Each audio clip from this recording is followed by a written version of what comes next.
stop. That feeling you have right now, the tightness in your chest, the racing thoughts, the chronic anxiety, that is not you. That is a program, a physiological hijack you have been taught to accept as normal. This is not another guide to managing stress. This is the definitive guide to mastering the physiological and mental triggers of pressure. This is the unshakable mind. What you learn in the next hour will give you permanent control. Listen closely. Chapter 1. The Tyranny of Normal Anxiety. Listen to me. I want you to think about the first thought that entered your mind this morning. Was it a feeling of calm, of purpose, of control? Or was it a jolt of dread, a heavy weight in your chest, a sudden racing inventory of the 100 things you have to do, the 50 ways it could go wrong, and the 20 people you are bound to disappoint? This is what the world calls normal anxiety. You've been told it's the price of ambition. You've been told it's the cost of high performance.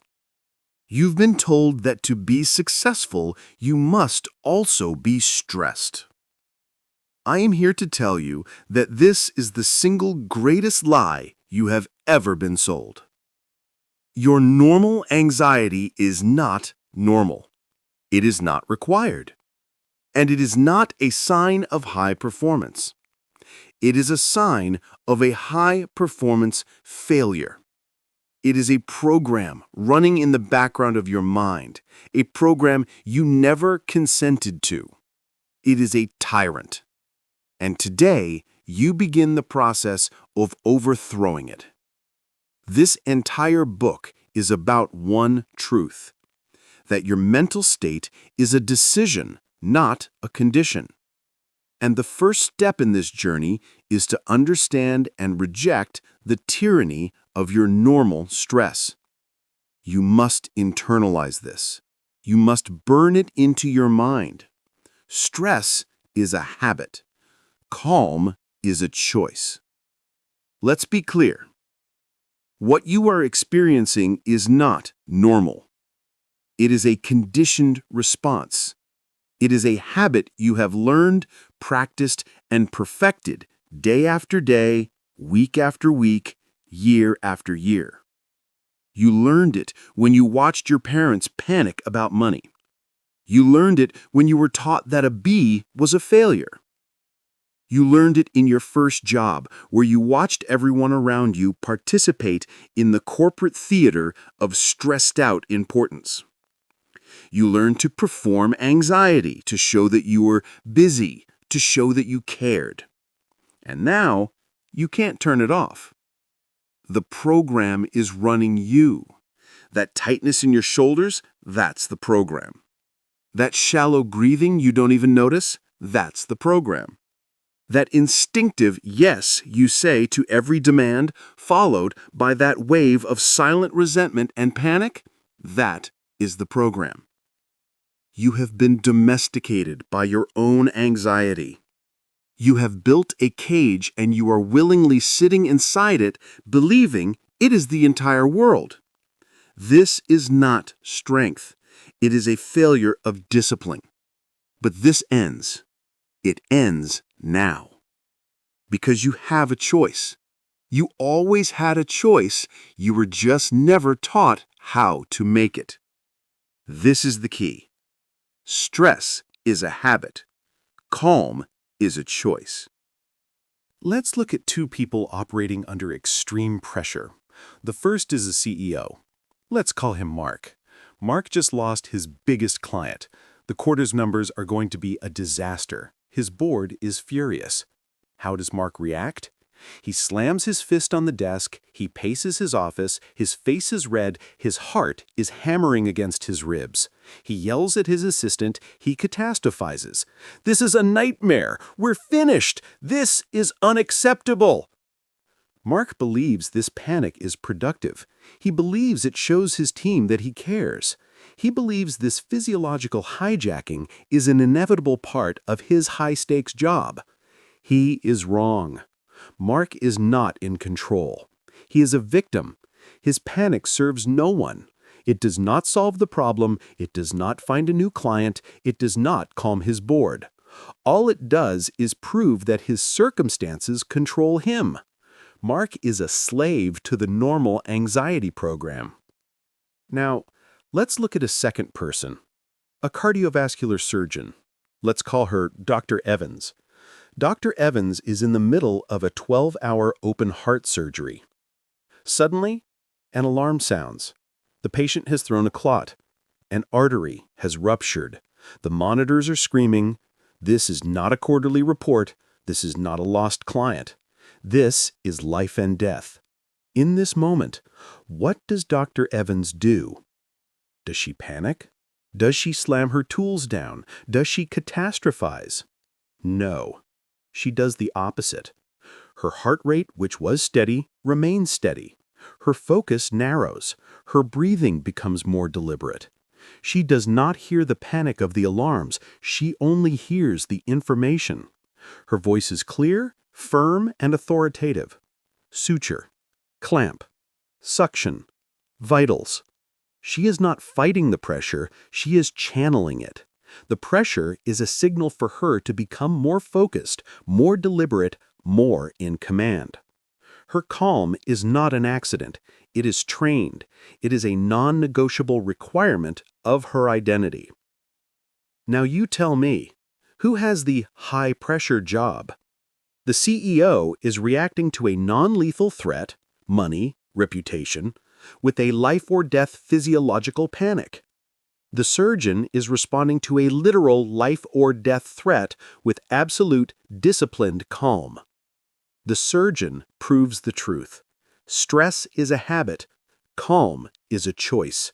Your normal anxiety is the CEO's response. It is the amateur's response. It is the response of the untrained mind, reacting to modern, non-lethal threats as if they were saber-toothed tigers. That email from your boss is not a tiger. That deadline is not a tiger. That traffic jam is not a tiger. You are choosing to react as if they are. This is the first truth you must accept. Your anxiety is a choice. It is a habit. And like any habit, it can be broken. It can be unlearned. It can be replaced. This is not about pretending the pressure doesn't exist. The pressure is real. The stakes are real. This is about reconditioning your response. It's not about positive thinking. It's not about manifesting. It is about discipline. It is about training. It is about deciding right now that you will no longer be a victim of your own conditioned responses. Your first action is simple. You must stop calling yourself an anxious person. Stop identifying with the program. Stop saying, "I am so stressed." When you feel the jolt, you will no longer say, "I am panicking." You will stop, and you will label it. My heart rate has increased. My body is releasing adrenaline. This is a conditioned response. You will separate you from the feeling. The feeling is just a biological echo. It is a false alarm. You are not the alarm. You are the one who hears the alarm. That's the key. This is the first step to building the unshakable mind, rejecting the tyranny, seeing the cage you have been living in. You have been told your anxiety is normal. That is the lie. The truth is that calm is your natural state, and you will train your way back to it. Stress is a habit. Calm is a choice. You have identified the tyrant. You have seen the lie for what it is. Now you must learn the first tool of the master. You must learn how to stop being the reaction and start being the one in command. You must learn how to create the space between the trigger and the action. This is where all power lies. You have rejected the tyranny. Now you must learn to detach from the chaos. In the next chapter, we begin the training. We move to Chapter 2, Stop Reacting and Start Observing. Chapter 2. Stop reacting and start observing. In the last chapter, you accepted a critical truth. Stress is a habit. Calm is a choice. You have identified the tyrant of normal anxiety. You have seen the cage. But why is that tyrant so powerful? Why does that cage feel so real? It is because you have made a fundamental error. A mistake that costs you your control, your power, and your peace every single day. The mistake is fusion. You believe that you are your anxiety. When your heart races, you say, I am panicking. When your thoughts spin, you say, I'm overwhelmed. When you feel anger, you say, I'm furious. You fuse with the temporary biological weather pattern, and you mistake it for the sky. You identify with the storm. This is the program. This is the trap. This is the single greatest failure of the untrained mind. Today, that fusion breaks. You are going to learn the primary action of the unshakable mind, the tool that creates the space for all choice. You are going to stop being the reaction. You are not your reaction. You are the observer. Let's be clear. For the untrained mind, there is no gap. There is no space. There is only stimulus and reaction. A client sends an angry email, instant dread. A driver cuts you off in traffic, instant rage. Someone questions you in a meeting, instant defensiveness. This is an animal response. It is an automatic program. It is weakness. The unshakable mind, the trained mind, operates from a different code. It creates a space. It inserts a pause. The formula changes. It becomes stimulus, pause, observation, choice, response. That pause, that gap, is where your entire power lives. It might only be 1 second long, but that 1 second is everything. It is the difference between being a slave to your biology and being a master of your mind. This gap is not a gift. It is not something you find. It is something you create. You create it by forcing yourself to stop reacting and disciplining yourself to start observing. That's the key. So, what is the observer? The observer is the real you. It is the part of your consciousness that is always calm, always watching. It is the CEO of your mind. It is the part of you that cannot be hijacked. Your panic, your anger, your dread, this is just noise. The observer is the silence underneath the noise. Your emotions are just weather passing through. The observer is the sky, permanent, clear, and untouched. Right now, your emotions are in the driver's seat. You have given them the keys. The observer is locked in the trunk. We are here to change that right now. You are not your reaction. You are the observer. Let's use the example. You are in an important meeting. You present your idea. A colleague doesn't just disagree. They ambush you. They question your competence. They try to make you look foolish, publicly. The stimulus has occurred. What happens immediately? A jolt, a spike of adrenaline. You feel a wave of heat in your chest and face. Your heart hammers. Your palms sweat. Your biology is screaming at you. Attack! Defend! You're in danger. The untrained response? You fuse. You become the anger. You become the defense. You lash out. You don't know what you're talking about. You get defensive. Your voice cracks. You stumble. And what happens? You've lost. You look weak. You look uncontrolled. You let their words and their agenda hijack your mental state. You gave them your power. You don't need their permission to be calm. You have a choice. So let's run this again, this time as the master, not the slave. The colleague insults you, The jolt happens, the heat, the hammering heart, but this time, pause. You activate the observer. You mentally take one step back. You do not become the anger. You watch it. And you label it.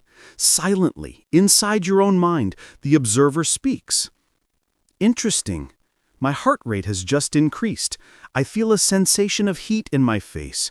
My body is now releasing adrenaline. This is the fight response. You are labeling the data. You are not identifying with the data. You are a scientist observing a chemical reaction, not the chemical in the reaction. And in that 1 second gap, as you observe the feeling loses its power. It's no longer you. It's just the thing happening inside your body. And from this place of calm, from this place of command, you have a choice. You can choose to respond with unshakable, cold precision. You hold eye contact. Your breathing is steady. I understand your concern. Let's stick to the facts of the project. Who won that exchange? You did.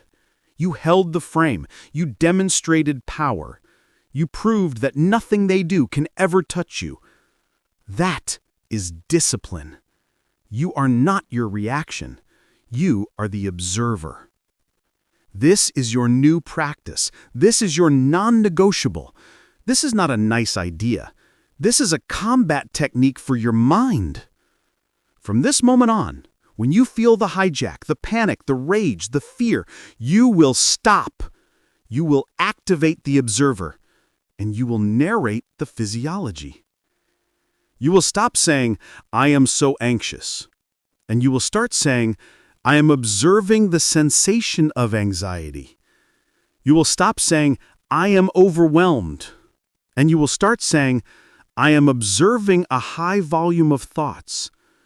You will stop saying, "I am furious," and you will start saying, "I am noticing the feeling of anger in my body." See the difference? You are moving from participant to director. This simple shift in your internal language creates the gap. It cuts the puppet strings. It's not about being emotionless. It's about being in command of your emotions. It's not about stopping the feelings. You can't. It's about stop letting the feelings become you.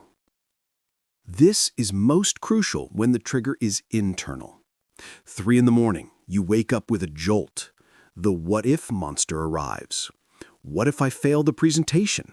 What if I lose my job? What if this all falls apart? The untrained mind fuses. You grab onto those thoughts. You believe them. You become them. You spiral for an hour, destroying your sleep, your health, and your next day. The trained mind, the observer, switches on.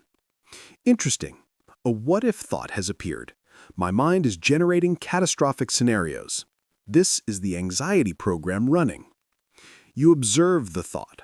You watch it float by. You do not fight it. You do not engage it.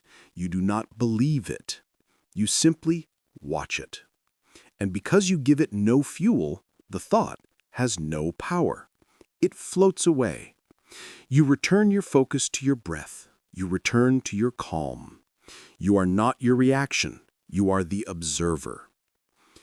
This is the work. Your assignment is to practice this today. You will fail. You will get hijacked. You will forget.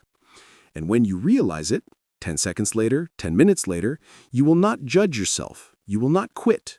You will simply say, "I was hijacked. I am now back to observing." Your power is not in never getting hooked. Your power is in how fast you unhook. It's not about perfection. It's about the discipline of the return. You have rejected the tyranny of normal anxiety. You now have the primary tool to dismantle it, the observer. You are creating the gap. But what is that physiological reaction you are observing? Why does it feel so powerful? Why does your body betray you with a racing heart and shallow breath? To truly master the reaction, you have to understand it. You have to expose it for the fraud that it is. You've learned to observe the false alarm. Now you must learn why it's a lie. We move to Chapter 3, the fight or flight lie. Chapter 3, the fight or flight lie. In the last chapter, you learned to create the gap. You learned to step back from the storm of emotion and observe it. You learned that you are not your reaction. You are the observer. But now, we must ask the next question. What is this reaction you are observing? This sudden jolt, this hammering heart, this wave of cold, this tightness in your chest. You've been told this is your fight or flight response. You've been told it's a survival instinct, and that is true. It is a survival instinct. It was designed for one purpose and one purpose only, to save your physical body from imminent, lethal danger. Here is the problem. Your ancient, primitive hardware is now living in a modern, digital world, and it is failing. The system is broken. The wiring is crossed. Your survival instinct has become a glitch. The fight or flight response, the very thing you believe is a valid signal of danger, is now the single biggest lie your body tells you.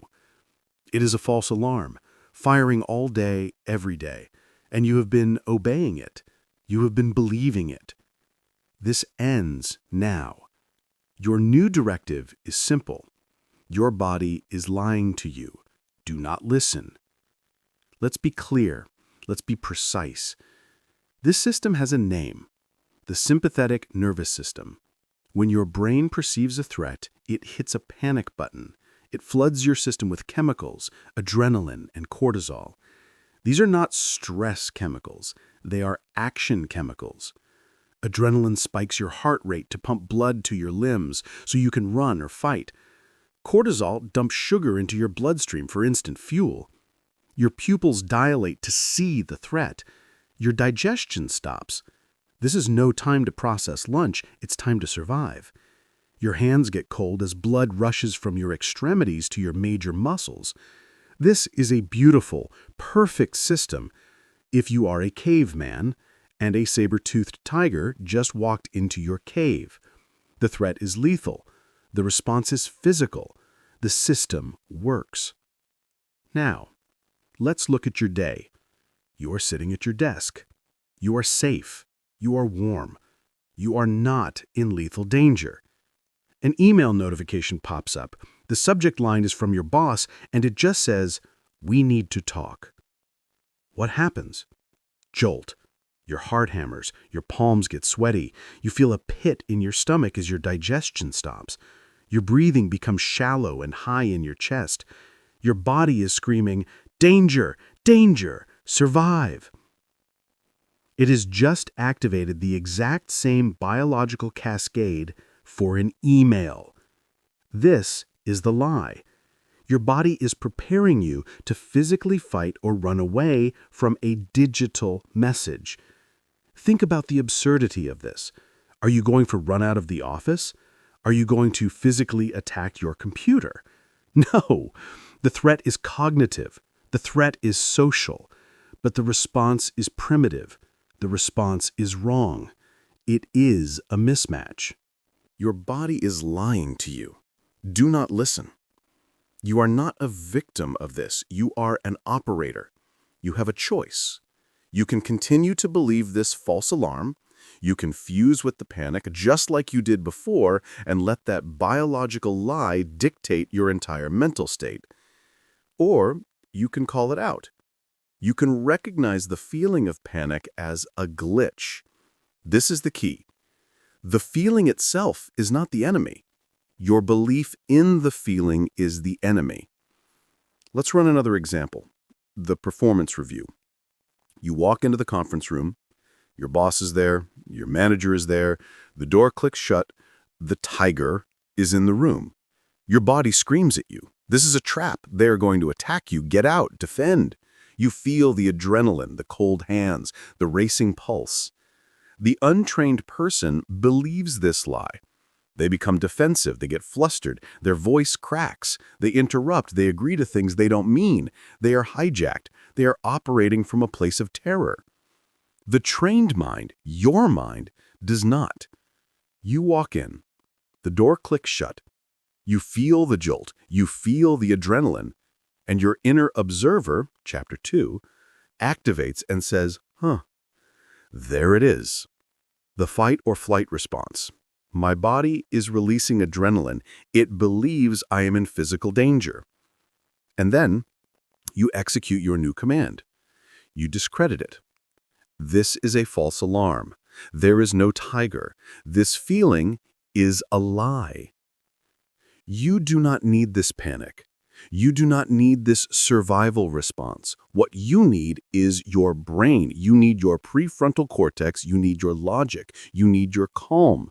You need to be present, to listen, to speak with precision. The very system your body activates, this panic response, is the one that shuts down the part of your brain you actually need. You cannot be in a state of fight or flight and a state of brilliant, calm analysis at the same time. You have to choose. Your body is lying to you. Do not listen. This is not about numbness. This is not about suppressing emotion. It's not about pretending you don't feel. You will feel the jolt. You will feel the adrenaline. The goal is not to stop the sensation. The goal is to stop obeying the sensation. It's about discipline. The discipline to feel a biological tidal wave and not be moved by it. The discipline to say, I feel you, but I do not believe you. This is your new practice. When the alarm goes off, the email, the deadline, the difficult conversation, you will use your gap. You will observe the feeling and you will label it. This is a biological false alarm. My body is lying to me. This feeling is inappropriate for this situation. You rob the feeling of its authority. Panic only has power over you because you believe it's telling you the truth. I am telling you it is not. It is a broken, outdated piece of programming. You don't need its permission to be calm. You are the operator. You are in command. You tell your body that the threat is not real. You choose to reactivate the part of your brain that matters. This is control. You have identified the tyrant, you have learned to observe it, and now you have exposed it as a fraud. You see the biological lie for what it is. You are no longer afraid of the feeling of panic because you know it's a glitch. This is a massive step. But the pressure is still real. The stakes are still high. The world will not stop testing you. So what do we do with that pressure now that we've decided not to panic in response to it? What if that pressure wasn't a threat to be feared at all? What if it was a tool to be used? What if you could reframe the entire experience? You have unmasked the lie. Now you will learn to change the meaning of the test. We move to Chapter 4, Redefine Pressure as Signal. Chapter 4, Redefine Pressure as Signal. You've made progress. You have rejected the tyranny of normal anxiety. You have learned to step back and become the observer. You have exposed the fight or flight response as a liar, a biological false alarm that is not fit for the modern world. You have done the deconstruction. Now we do the reconstruction. Now we build the new program. You have a choice. This is where most people fail. They learn to identify the problem, but they never learn to replace it with a superior operating system. They see the fight or flight lie, and they decide the pressure itself is the enemy. They spend their entire lives trying to avoid pressure. They seek balance. They seek comfort. They seek an easy life. They are cowards. They are running from the very thing that forges greatness. They have misunderstood the entire game. Here is the truth. Pressure is not a threat. Pressure is a signal to focus. Your entire relationship with pressure is wrong. You have been taught that pressure is an external force that attacks you, a weight that is placed on you, a crushing force that is happening to you. This is the victim's mindset. Pressure is not external. It is not a thing. Pressure is an internal signal. It is a feeling. It is an interpretation. And you can change your interpretation. You can command it. It's not about the event. It's about what you decide the event means. That's the key. Let's go to the arena. Two athletes walk onto the field for the championship game. The stadium is packed, 100,000 people screaming. The lights are blinding. The world is watching. The pressure is identical for both. The amateur walks out. He sees the crowd. He hears the noise. And his internal narrative, his interpretation is, this is terrifying. They're all watching me. What if I fail? What if I choke? What if I disappoint them? He has defined the pressure as a threat. And what happens? His body obeys that command.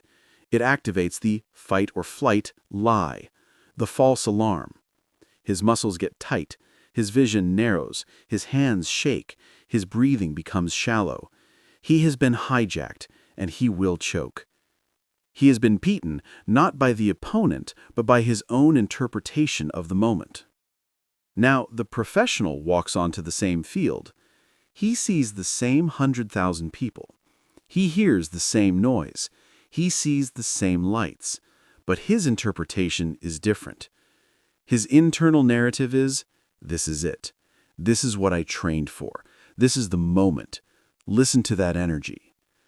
He has defined the pressure as a signal that the game matters, a signal that it is time to perform, a signal to focus.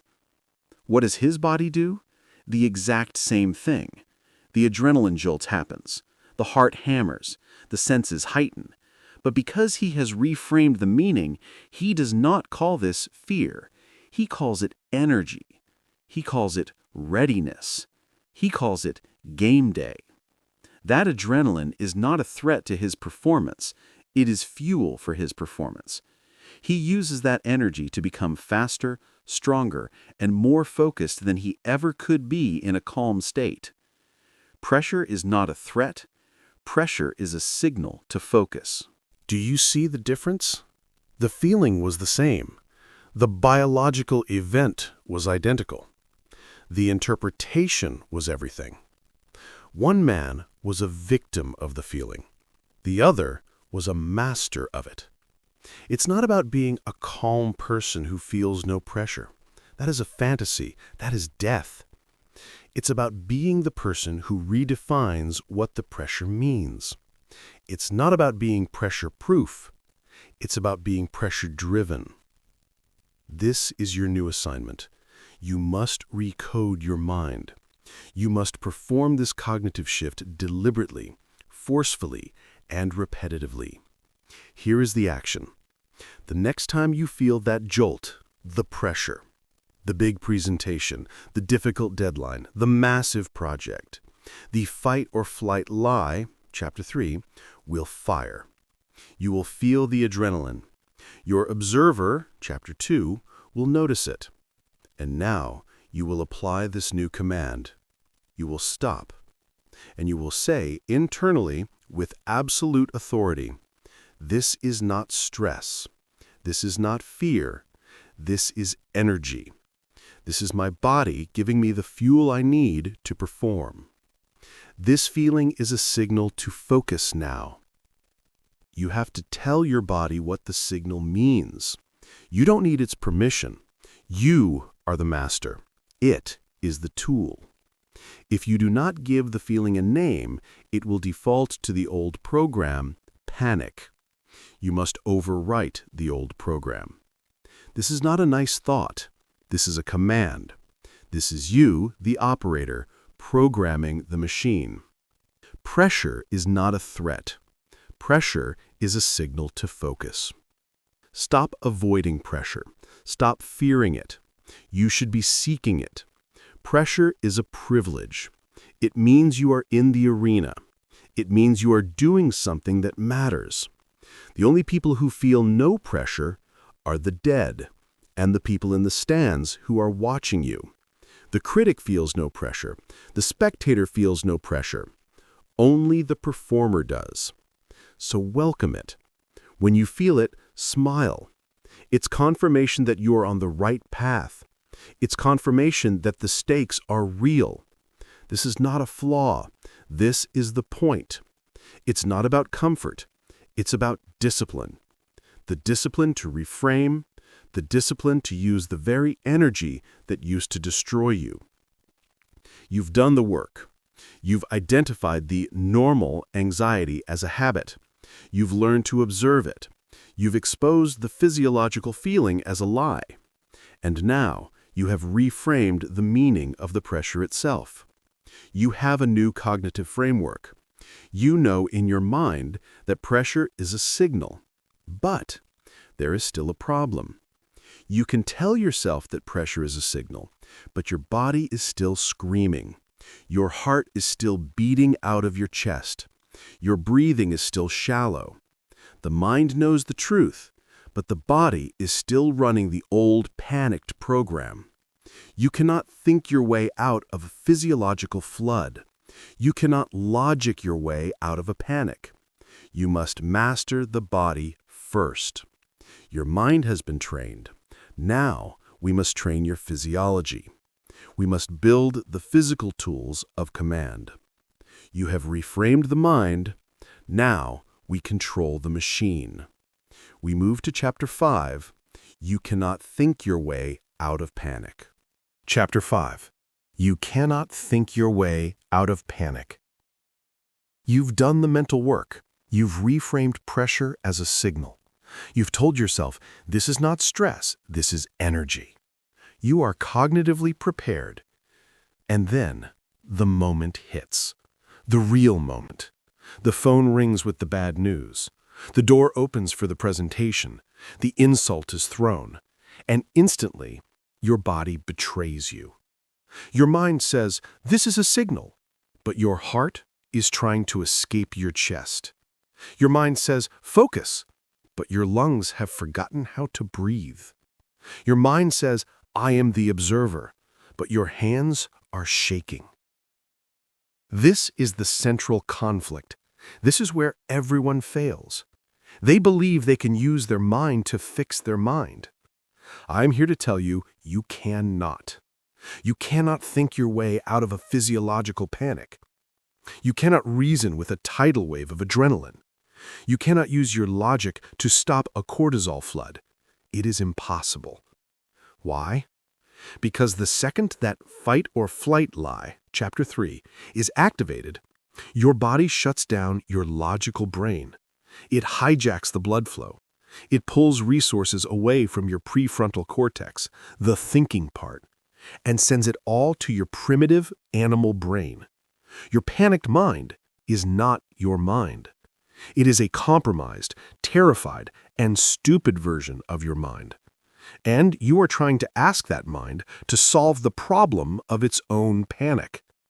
It's like asking a drowning man to write a thesis on swimming. It is the wrong tool at the wrong time. You must stop. You must first master the body. Think of it this way. If you put your hand in a bucket of ice water, can you think your hand warm? Can you use positive thinking to stop the pain? Can you reframe your way out of frostbite? No. You must take physical action. You must remove your hand from the ice. Your panic is the same. The cortisol flood is the ice water. Your logic is useless. You need a physical tool to change your physical state. Only after the body is under control does the logical mind come back online. That's the key. The foundation of the unshakable mind is not a thought. It is a physical action. So what is the action? What is the lever? You have a remote control for your nervous system. You have one and only one system in your entire body that is both automatic and voluntary. Your breath. You don't think about breathing. It just happens. Until you decide to think about it. And in that decision, you take command. Your breath is the direct cable to your nervous system. A shallow, fast breath screams to your brain, "The tiger is here, panic." A deep, slow, controlled breath commands your brain, "The threat is gone, stand down." This is your power. Control your breath, control your state, control your mind. This is not a suggestion to relax. This is a non-negotiable tactical command. We are going to install a new program. It is called tactical breathing or box breathing. It is used by special forces operators, by surgeons, by professionals who, like Dr. Evans in Chapter 1, cannot afford to be hijacked. You will learn it now, you will master it, and you will use it. It is simple. 4 counts. You inhale slowly for a 4-second count. You hold the breath at the top for a 4-second count. You exhale slowly for a 4-second count. You hold the breath at the bottom for a 4-second count. That's it. A square. A box. Let's do it right now. Inhale. 2, 3, 4. Hold. 2, 3, 4. Exhale. 2, 3, 4. Hold. 2, 3, 4. Again. Inhale. 2, 3, 4. Hold. 2, 3, 4. Exhale. 2, 3, 4. Hold. 2, 3, 4. What is happening in your body? You are forcing it to obey. That hold at the top, that forces your body to absorb the oxygen. That slow exhale, that is the master key. A long exhale is a direct command to your parasympathetic nervous system, the rest and digest system, to take over. You are manually slowing your own heart rate. You are forcing the fight or flight system to shut down. You are proving to your primitive brain that you are not running from a tiger, because if you were running from a tiger, you would not be able to control your breath. This is the hack. Control your breath. Control your state. Control your mind. This is your first action. This is not your last resort. This is what you do before you respond. The angry email arrives, your heart jolts, you do not touch the keyboard. You do 1 cycle of box breathing. You are in the meeting, someone attacks you. You do not speak. You inhale for 4, you hold for 4, you exhale for 4, you hold for 4. Then you respond. You are creating the physical gap for your observer to step into. This is the discipline. It's not about the flaw of feeling panic. It's about the discipline of what you do next. You have a choice. You can let the panic run the show, or you can run your breath. Your mind will lie to you. Your feelings will lie to you. The fight or flight response will scream at you. But your breath obeys. It is the handle. It is the lever. It is the command. This is your new foundation. Your new protocol is not think calm thoughts.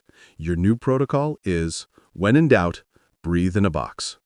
When the panic comes, breathe in a box. When the overwhelm hits, breathe in a box. When you wake up at 3 a.m. with a racing mind, you breathe in a box until that mind surrenders. This is your anchor in the present moment. You have taken back control of the machine. You have proven that you are the operator. You can now survive the physiological hijack. You have the tool to shut it down. Control your breath, control your state, control your mind. You have secured your body. You have anchored yourself in the now. This is a profound victory. But the cause of the hijack, that is a different battle. You stopped the symptom, but you haven't stopped the source. The source of your anxiety is not the email. It is not the meeting. The source of your anxiety is a monster that you feed every single day. It's a monster that does not live in the present moment you just learned to control. It lives in the future. It is the tyranny of what if. You have mastered the physical hijack. Now you must master the mental one. We move to Chapter 6, The Poison of What If. Chapter 6, The Poison of What If. In the last chapter, you learned to take command. You learned that you cannot think your way out of panic. You learned to use your breath as a physical tool to force your body into a state of calm. Control your breath. Control your state. Control your mind. You have anchored your body in the present moment. You have survived the physiological hijack. This is a critical victory, but it is only half the battle. You have stopped the symptom, but you have not killed the source. The source of your anxiety, the source of that hijack, it is not your body, it is your mind. It is your undisciplined, untrained, and addicted mind. And your mind is addicted to time travel. Let's be perfectly clear. Anxiety, stress, and panic cannot exist in the present moment. It is an impossibility. Right now, in this exact second, are you safe? Are you breathing? Are you alive? Yes. In the pure present, there is no fear. There is only sensation. There is only information. Anxiety is not a problem of the present. It is a disease of the future. Your anxiety is born from the two most poisonous words in the human language. What if? What if I fail the presentation? What if they don't love me? What if I lose my job? What if I'm not good enough? What if, what if, what if? This is the program of the untrained mind. It is a fantasy of failure. It is a rehearsal of disaster. And you are letting it happen. You are participating in it. You are the director of your own horror movie, and you are forcing yourself to watch it 24 hours a day. This is not preparation. This is self-abuse. Let's look at the example. You have a major project due on Friday. Today is Monday. You are sitting at your desk. You are physically safe. But your mind is not at your desk. Your mind is in the future. It is projecting. And it is projecting failure. You see yourself in the meeting. You see the disappointed faces of your colleagues. You feel the shame of not being prepared. You hear your boss's angry voice. It feels real. And so your body, that liar, Chapter 3, believes it. Your heart rate spikes. Your breathing gets shallow. The fight or flight alarm fires. You are sitting at your desk on a Monday, but you are experiencing the full physiological panic of a Friday failure. Here is the truth. Write this down. The person who mentally rehearses a failed presentation 100 times has already failed 100 times. You have lost 100 times before you even stepped into the arena. You have trained your nervous system to expect failure. You have practiced the exact state you are trying to avoid. It's not about a flaw in your character. It's about a failure of your discipline. You are rehearsing the wrong thing. Stop rehearsing failure. Execute the next 10 seconds. You have a choice. You can continue to be a slave to the what if. You can continue to poison your present moment with imaginary futures. Or you can reclaim the only moment that is real, the now. This is your new command. We are replacing future projection. We are installing a new program. It is called present moment execution. This is not a live-in-the-moment platitude. This is a combat strategy. The only way to destroy the what if is to dominate the what is. That's the key. Here is the action. The moment you feel it, the moment your mind starts to drift, what if this project is too hard? What if I can't? You catch it.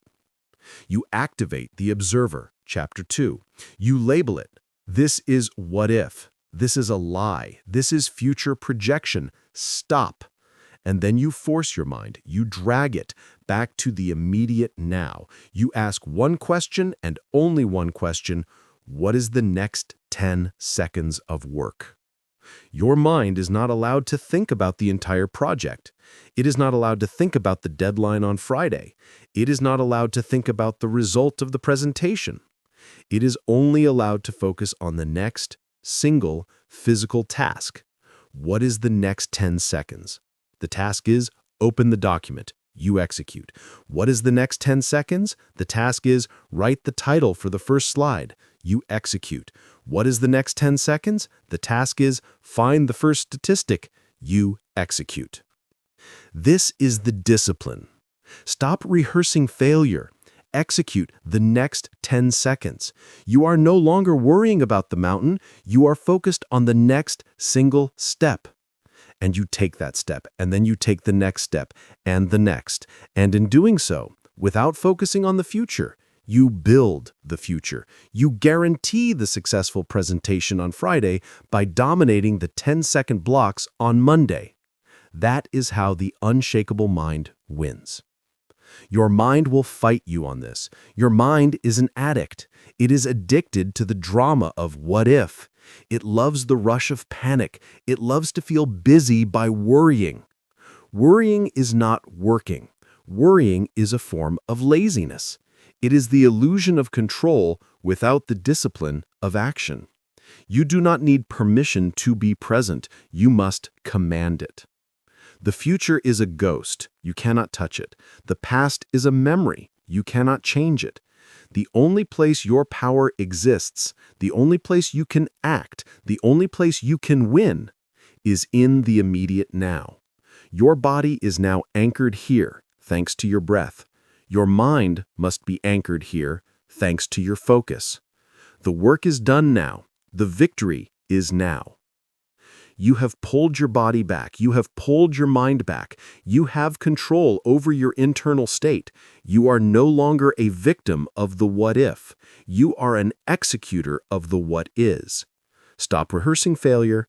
Execute the next 10 seconds. You have forged this internal calm. You have built your fortress. But there is a problem. The world is attacking that fortress every single second. You have learned to control your internal world, but your external world is a mess. Your phone is screaming. Your notifications are firing. The noise of the world is designed to break your focus, to steal your calm, and to command you to be anxious. You've learned to control yourself. Now you must learn to control your environment. We move to Chapter 7. Your environment is a command. Chapter 7. Your environment is a command. In the last chapter, you did the impossible. You pulled your mind back from the poison of what if. You learned to stop rehearsing failure and to execute the next 10 seconds. You have anchored your mind and your body in the immediate now. You have built, through sheer force of will, an internal fortress of calm. And you are about to lose it all. You are about to waste every ounce of effort you've invested. Why? Because you built a fortress and you left all the gates wide open. You've done the hard internal work, but your external world is still a chaotic, undisciplined mess. And that mess is screaming at you. Look around you, right now. Look at your desk. Look at your computer screen. Look at your phone.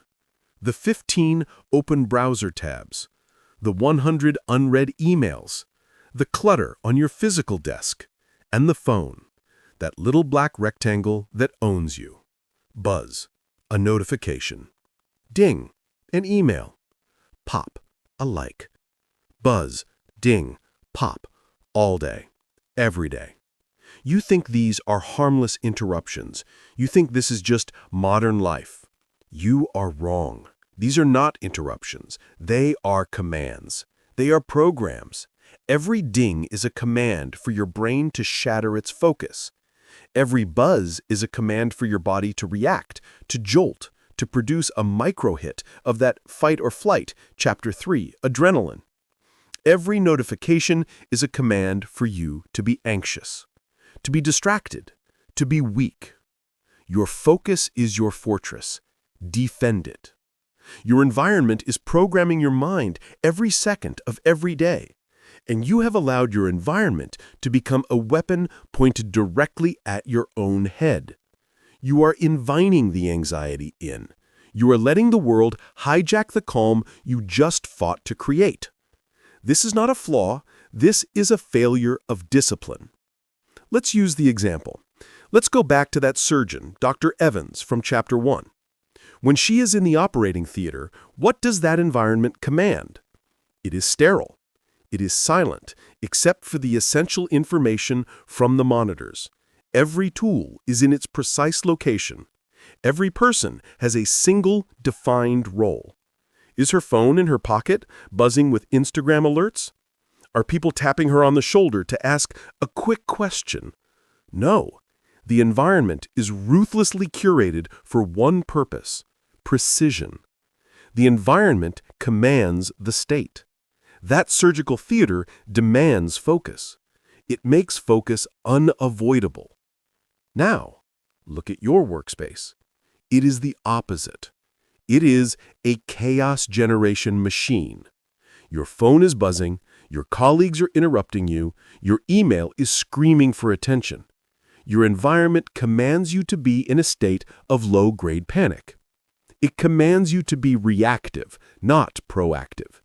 It commands you to be busy, but to never be productive. It is impossible to execute the next 10 seconds when you are being interrupted every 3 seconds. You have a choice. You can remain a victim of the chaos, or you can become the curator, the architect, the guardian. Your focus is your fortress. Defend it. This is your new mandate. You must re-engineer your environment to serve your new identity. The unshakable mind cannot live in a digital and physical pigsty. This is not a suggestion. This is war. Here are your new standing orders. First, you will conquer your digital environment. Your phone is not your friend. It is not your master. It is a tool, and you will command it. Go into your settings right now. Turn off your notifications, all of them, not just the social media, all of them. Email, news, messages, all of them. This will terrify you. Your addict brain will scream, "What if I miss something important? What if my boss needs me?" That is the addiction speaking. That is the program of anxiety. You do not need their permission to be in control. You will schedule your distractions. You will check your email 3 times a day, at 9 a.m., 1 p.m., and 5 p.m., not 300 times a day. You will tell your phone when you are ready for it. It does not get to tell you when it is ready for you. Close your browser tabs. Work on one thing at a time. This is non-negotiable. Second, you will conquer your physical environment. Clutter is a physical command for a cluttered mind. Every out-of-place object is a visual distraction, a tiny decision you have to make, an open loop that drains your mental energy. Your desk is a sacred space. It is your surgical theater. You will clear it. At the end of every day, you will reset your environment to 0. A clear desk commands a clear mind. A clear mind executes. Third, you will conquer your social environment.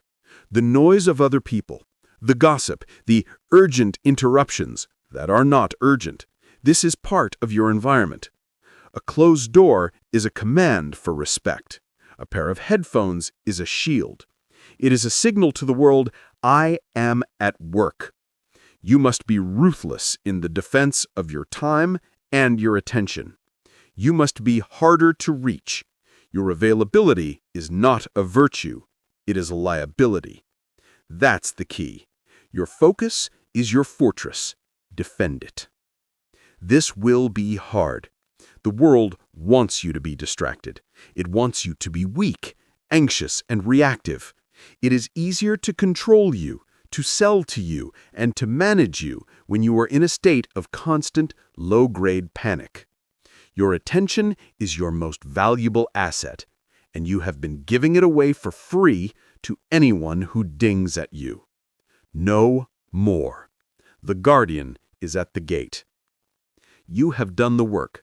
You have silenced the digital noise. You have silenced the physical noise.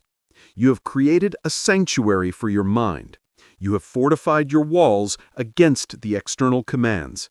But there is another attacker, one that is already inside the fortress. It's not the what if, chapter 6. It's not the distractions, chapter 7. It is the internal noise of other people's opinions, the noise of politics, of social media, of things you cannot control but choose to burn energy on. The need for validation, the fear of judgment. This is the next battle. You have silenced the explicit commands. Now you must learn to silence the implicit ones. You must learn the discipline of not caring about what does not matter.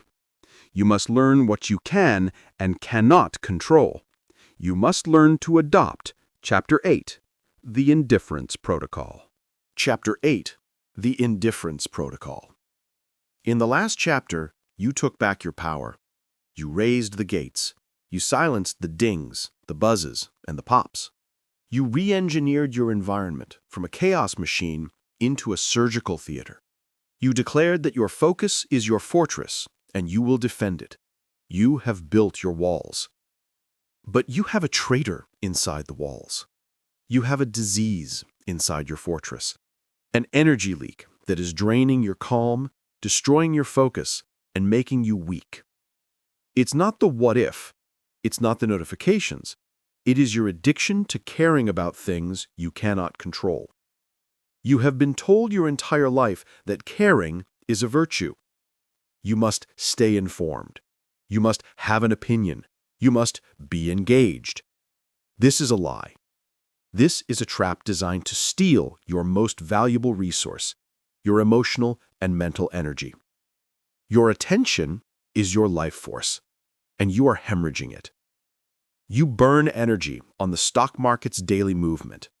You burn energy getting furious at a stranger's comment on the internet. You burn energy on the office politics that have nothing to do with your job. You burn energy on the traffic. You burn energy on the weather. You are exhausted, not from your work, but from your undisciplined emotional output. Your mind is a reactor, melting down over things that do not matter. This is a failure of discipline. This is an indulgence, and it ends today. We are here to install a new, non-negotiable operating system. It is called the Indifference Protocol. The directive is simple. If you cannot control it, it does not deserve your energy. Let's be clear. There are two, and only two categories in your new world. Bin 1, the controllable. Bin 2, the uncontrollable. That is all. The problem is that you have spent your entire life rooting around in bin 2. You have been wasting 99% of your power on the uncontrollable bin. Let's analyze the traffic. You are in your car. You are late. You are trapped. You feel the jolt. The fight or flight lie, chapter 3, fires. Your heart rate spikes. You hit the steering wheel. You curse.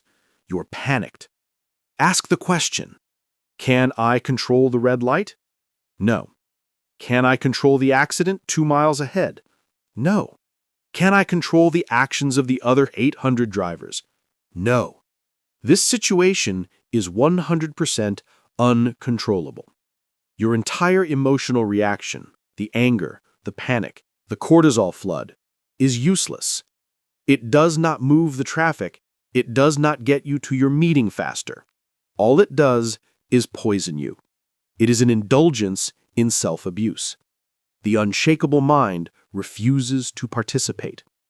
The unshakable mind observes the situation, accepts the data, I am in traffic, and refuses to assign it any emotional energy. If you cannot control it, it does not deserve your energy. Let's analyze other people. This is the one that owns you. What someone thinks of you. Your boss, your colleague, your partner, a stranger. You are terrified of their judgment. You rehearse conversations. You edit your own thoughts. You shrink yourself to fit into the box you imagine they want for you. You are a slave to a ghost, to a projection of their thoughts. Ask the question, can I, with 100% certainty, control what another human being thinks? No. It is the ultimate uncontrollable. You can influence, you cannot control. And because you cannot control it, you must stop giving it your primary energy. You do not need their permission to be calm. You do not need their permission to be you. You have a choice. Your action is controllable. Your work is controllable. Your integrity is controllable. Their perception is not. Put their opinion in bin 2 and get back to your work. This is the protocol in action. From this moment forward, every piece of information that enters your fortress, a news headline, a piece of gossip, a stock market alert, an internal what if, it must all be sorted. You stop, you activate the observer, chapter 2, and you ask the only question that matters. Is this in my control? You must be ruthless in your answer. 99% of the time, the answer is no. The past? No. The future? No. The economy? No. The rumor? No. That it's raining? No. The instant you get a no, the protocol is clear. You drop it. You assign it zero emotional energy. You refuse to engage. You refuse to click. You refuse to gossip. You refuse to worry. You refuse to complain. That's the key. It's not about being a robot. It's about being effective. It's not about numbness. It's about discipline. If you cannot control it, it does not deserve your energy. The world will tell you this is cold. They will call you detached. Let them. That too is in the uncontrollable bin. The truth is the opposite. You are not becoming a person who cares less. You are becoming a person who cares better. The reason you are so anxious, so tired, so short-tempered is because you wasted all your energy on the uncontrollable. You screamed at the traffic, so you have no patience left for your family. You obsessed over office politics, so you have no mental energy left for deep work. You panicked about the news, so you have no focus left for your mission. The indifference protocol is about reclaiming that energy. It is a strategic reallocation of your power. By refusing to waste your energy on the 99% that does not matter, you create a massive surplus of energy, and you invest that energy, all of it, into the 1% that is in your control, your actions, your effort, your discipline, your response, your next 10 seconds. You have cleansed the fortress. You are no longer wasting power. Your mind is lean, it is focused, it is purposeful. You have achieved the state of calm. But calm is not the goal. Calm is the platform. It is the prerequisite. Anxiety paralyzes. It freezes you. You have done all this work to break the paralysis. You have gathered all this energy. Now, what do you do with it? What is the antidote to the freeze response? What is the cure for all anxiety? You have the energy. Now you need the vehicle. You have mastered indifference. Now you must master the opposite. You must master deliberate, focused action. We move to Chapter 9. Action is the antidote. Chapter 9. Action is the antidote. You have done the work. In the last chapter, you installed the indifference protocol. You have learned to be ruthless in the defense of your energy. You have learned to sort the world into two bins, the controllable and the uncontrollable. You have reclaimed the massive stores of power you were wasting on traffic, on politics, on the opinions of others. You have declared if you cannot control it, it does not deserve your energy. You are now a fortress, Chapter 7. You are calm, Chapter 5. You are focused, Chapter 8. You are present, Chapter 6. You are a coiled spring of reclaimed potential. So now what? You have all this calm, all this energy, but calm is not the goal. Calm is the platform. It is the prerequisite for effective work. You have cleansed your mind of the true enemy, the real anxiety. And what is anxiety? It is paralyzed potential. It is the deer in the headlights. It is the freeze response. It is the state of overwhelm, of analysis, of being stuck. You know this feeling. You have the massive project, the 50-item to-do list, the life-changing decision, and you freeze. You sit there staring at the mountain, paralyzed by the size of it. So what do? You think, you strategize, you plan, you make lists, you weigh the options, you spin in a circle, you rehearse the project, Chapter 6, over and over, analyzing every possible way it could go wrong. You believe this is work. You believe this is productive. It is a lie. It is the most sophisticated form of procrastination. It is your fear wearing a business suit. Analysis is paralysis. Action is the antidote. This is the central truth of the unshakable mind. The feeling of anxiety cannot survive the active execution. It is a physiological impossibility. The freeze response cannot coexist with forward motion. You must choose one. The amateur chooses analysis. The master chooses action. Let's use the example. The massive project is on your desk. The deadline is looming. The feeling of overwhelm hits you like a wave. The freeze sets in. Your mind starts to spin. This is too much. I don't know where to start. I need to plan this out. What if I fail? This is paralysis. The untrained mind drowns in this feeling. It stays in this loop. It waits for the feeling of motivation to save it. And it waits and waits until it's too late. The trained mind, your mind, rejects this entire narrative. The unshakable mind does not look at the mountain. It refuses to analyze the whole project. It knows that is a trap. It knows the only way to break the spell of the freeze is motion. Any motion. The smallest possible motion. That's the key. Your new protocol is not to ask, what is the grand plan? Your new protocol is to ask, what is the one single physical action I can take in the next 10 seconds? It's not about the flaw of being overwhelmed. It's about the discipline of moving anyway. Your feelings are irrelevant. Your actions are everything. So, you don't try to write the 50-page report. You force yourself to open the document. That is the action. That is the victory. You don't try to solve the entire problem. You send one email. You don't try to build the whole company. You make one phone call. Analysis is paralysis. Action is the antidote. Do you see the power in this? The second you take that one small action, you have broken the spell. You have cut the puppet strings. The freeze has shattered. You have proven to your mind and to your body that you are not paralyzed. You are in motion, and motion creates momentum. You cannot think your way to momentum. You cannot analyze your way to momentum.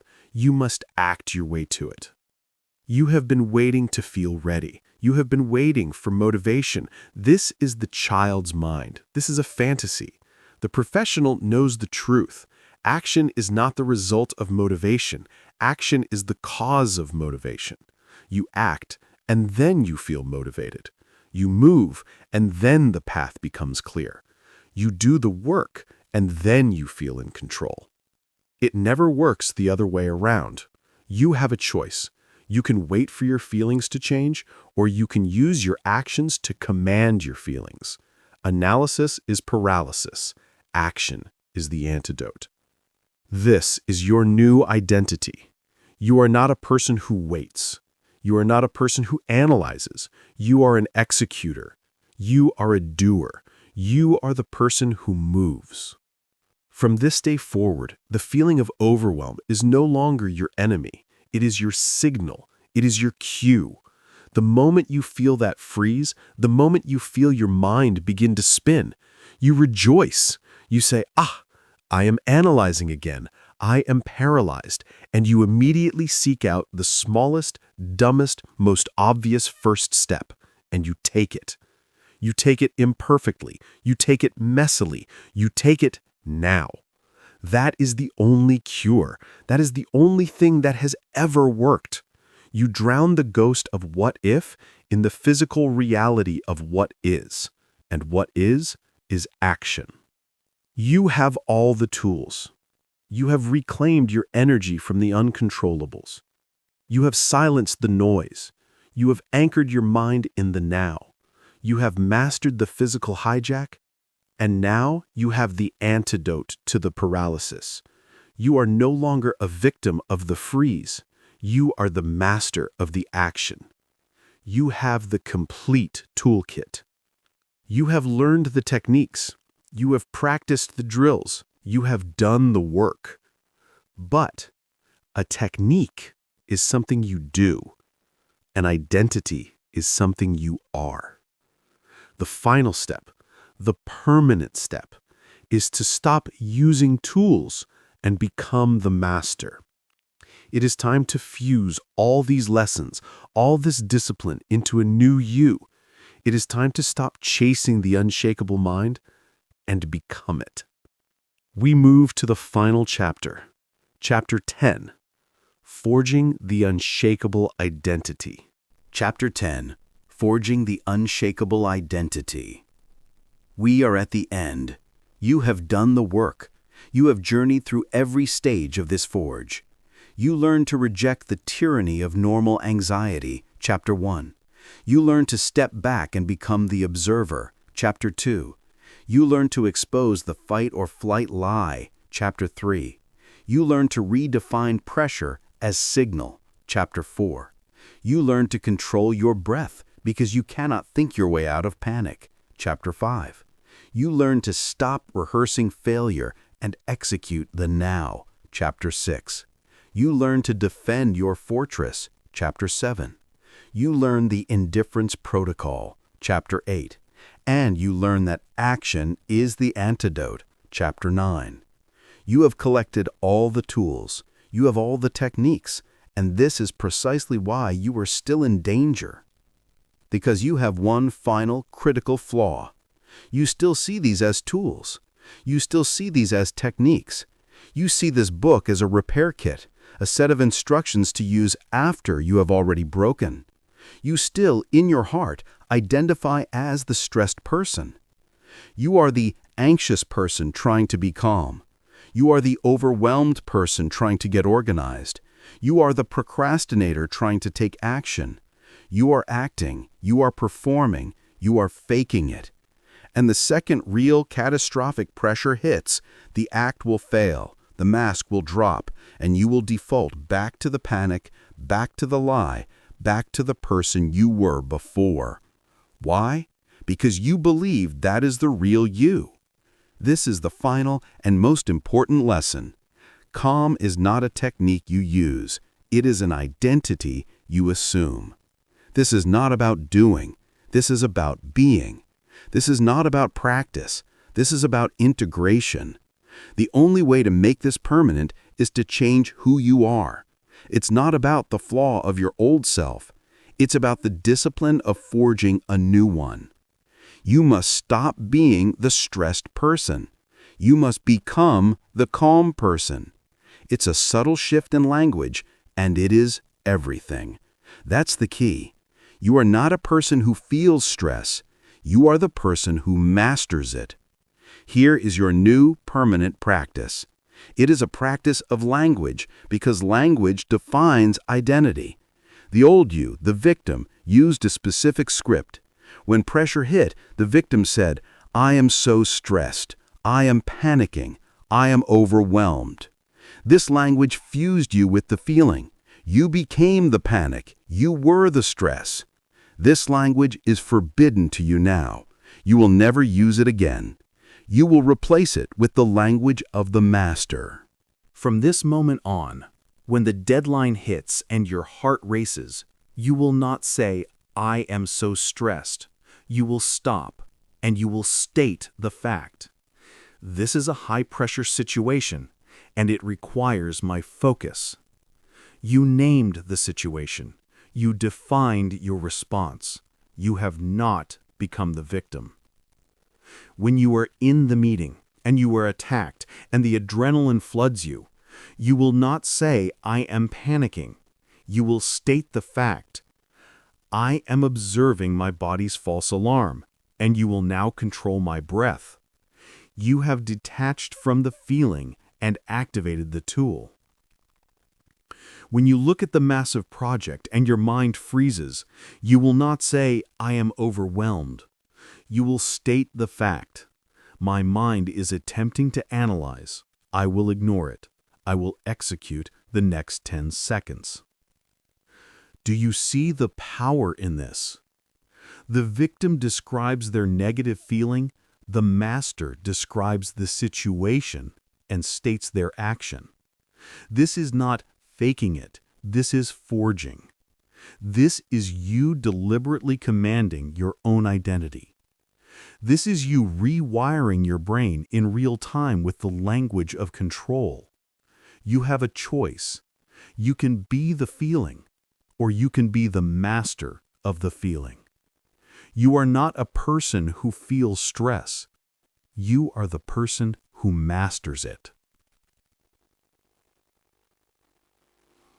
This is how all the tools integrate. A stressed person uses box breathing to survive a panic attack. A calm person, that's you, uses box breathing to maintain their default state of control. A stressed person avoids pressure because they fear it. A calm person reframes pressure as a signal to focus because that is who they are. A stressed person wastes energy on things they can't control.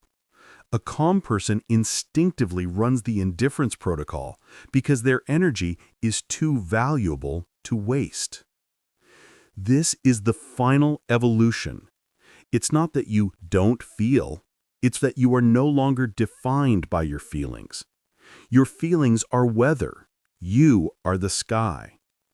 Your identity is the unshakable constant that the weather passes through. You are not anxious. You are not panicked. You are not stressed. You are the observer. You are the master. You are calm. This is the end of the lesson because the lessons are now inside you. The tools are gone. They are no longer tools. They are you. Your breath is your anchor. Your focus is your fortress. Your indifference is your shield. Your action is your antidote. It is all integrated. You are not the person who listened to this book. You are the person this book describes. You are not a person who feels stress. You are the person who masters it. The forge is complete. The identity is set. The work is done. This is who you are now. You have reached the end, but this is not an end. It is the beginning. You came here seeking to manage stress. You leave here knowing that stress is a habit, and you will no longer tolerate it. You now know that pressure is not a threat. It is a signal to focus. You now know that you are not your reaction. You are the observer. You now know that you do not think your way out of panic. You breathe your way out. You know that analysis is paralysis and action is the antidote.